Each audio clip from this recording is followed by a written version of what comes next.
thank you for joining us today, and I think One-to-One's done another great job here in Cape Town. I'd like to draw everyone's attention to our forward-looking statement. So when you look at Teranga, there are hundreds of gold companies that you can invest in today. Most are value stories, a few are growth stories. Teranga's different. We see ourselves as both a value and a growth story. We have a clear vision, and that vision is to become a multi-asset, mid-tier gold producer in West Africa, capable of producing 500,000 ounces of gold within the next 5 years. So taking a closer look at our pipeline, we've got a producing asset in Senegal. We've got a second mine under construction in Burkina Faso. We have a new discovery, which we believe could be our third mine, also in Burkina Faso. And we've assembled a very attractive exploration portfolio in Côte d'Ivoire. This is what we believe sets us apart from most other mining companies, is this organic pipeline of growth. We can become a mid-tier gold producer by simply advancing this pipeline. So taking a closer look at our asset base, starting off with Sabodala, it's our flagship operation in Senegal. It's the largest gold mine in the country. In 2017, we put out an optimized mine plan that called for over 1 million ounces to be produced over a 5-year period beginning in 2018. And we expected to generate $230 million in free cash flow at $1,250 gold. And we're going to use that cash flow to fund this organic growth pipeline. Pleased to report the first of that 5-year program is complete, and we outperformed the first year of that plan, so we expect to more than meet but to exceed this 5-year plan that we've got.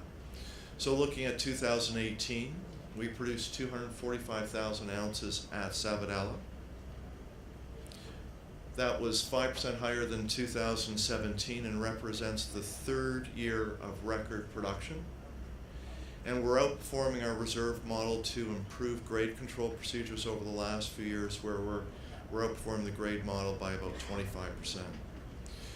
As you can see on the slide behind me, we've done a very good job of replacing reserves. We currently have 2.7 million ounces in reserves, which equates to a 13-year mine life.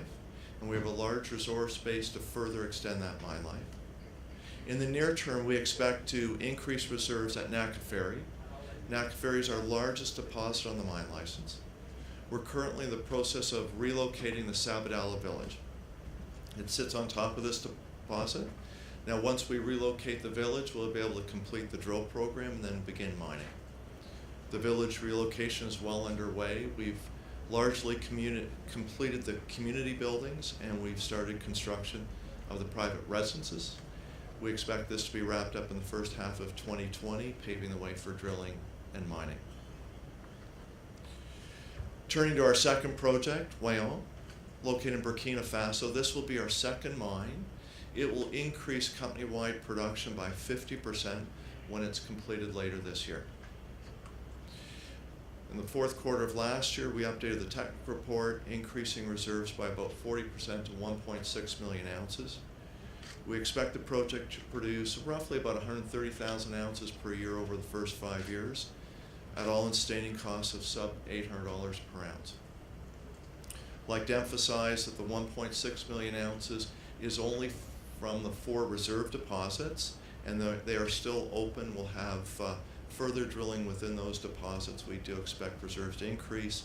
And then beyond that, we've got about a dozen targets, all within trucking distance to the mill, still left to be evaluated. We won't get to those until the project's complete and generating free cash flow, but we believe Wahyon, like Sabodala, will have a very long life of 15, if not 20 years plus.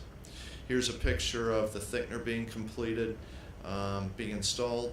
So where we sit is all of the major mill equipment is now on site, putting us well on track to complete the project on time and on budget. Moving towards our next key project, Houndé. It's our most advanced exploration property. It's located in the Houndé Belt, just adjacent to Endeavour's Houndé project that they just completed, that Sebastian just spoke about. During the fourth quarter of last year, we were able to buy out our joint venture partner, so we now own 100% of Golden Hill. In addition, in the second half of last year, we were able to enter into a joint venture on a property to the north called ACC. They've got about half a dozen targets that look exactly like what we've been drilling for the last 2 years, and it's only about 20 kilometers where we think we're going to put the mill. So taking a closer look at Golden Hill, we've now drilled over the last 2 years 9 targets, all within a 7.5 kilometer radius, and we've gotten very good grade results from near surface. And as we continue to drill, we are increasingly confident that this will be our third mine. We've secured $25 million to take this project through feasibility. We'll be announcing shortly in the next few weeks an initial resource for the project. But I'd like to emphasize that we're really just getting started. This project is going to grow. The final country that we're in is Côte d'Ivoire. Côte d'Ivoire, as Sebastian was saying earlier, has over a third of the West African Greenstone Belt in it. It's been underexplored. We entered Côte d'Ivoire through 2 JVs. The first is with Miminvest, a company controlled by our largest shareholder. It was for 4 very early stage projects. We've advanced 3 of those projects.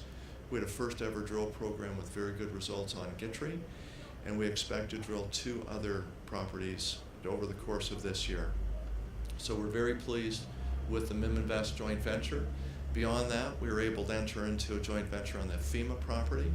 It's located next to the Ghanaian border and just along trend with 2 very good gold belts coming out of Ghana. There's historic mining on this property, and we've begun a drill program to drill out shallow oxide targets for a small heap leach, and that's underway as we speak. So we're going to have a lot more to say about Côte d'Ivoire in the coming months and year. When we entered West Africa, we knew to be successful and be able to grow, we would have to lead with a strong CSR effort. We've done just that. Our strong CSR program is one of the factors that led David Mimran to become our largest shareholder. The work that we've done in Senegal has really paved the way for the growth in country, and it's also paving the way for our expansion into Burkina Faso and Côte d'Ivoire. We work very hard to be the partner of choice and to earn the trust and respect of all of our stakeholders. So in summary, by the end of this year, 2019, we believe we'll have made significant advancement in moving towards our vision of becoming a 500,000 ounce producer over the next 5 years. So by the end of this year, we will have 2 mines in production, capable of producing between 300 and 350,000 ounces, with all-in sustaining costs of well below $900 per ounce. We'll have a third project, we believe, going through feasibility, and then we've got Côte d'Ivoire that'll be the next leg for us. So our current market cap is about 300 US, 400 Canadian. And as the panel talked earlier, we do think that gold prices are going to move higher, and that will benefit the entire sector, but certainly ourselves, as we bring that second project in, increasing free cash flow. So as I mentioned at the outset, we see ourselves as both a value and a growth story and a compelling investment. So that's the Teranga story. So thank you.